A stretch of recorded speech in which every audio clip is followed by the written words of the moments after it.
তোমরা জমিনে ফাসাদ করো না। তারা বলেন, আমরা তো কেবল সংশোধনকারী। জেনে রাখো, নিশ্চয়ই তারাও ফাসাদকারী, কিন্তু তারা বোঝে না।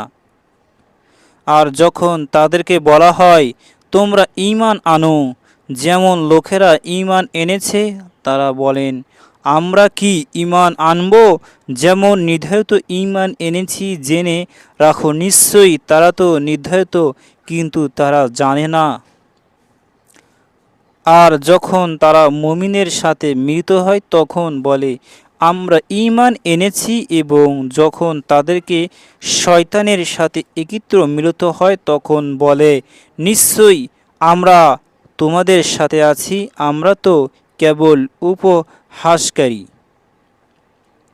আল্লাহ তাদের প্রতি উপহাস করে এবং তাদেরকে তাদের অভ্যর্থ বিভ্রান্ত ও ঘোরার অবকাশ করে দেন।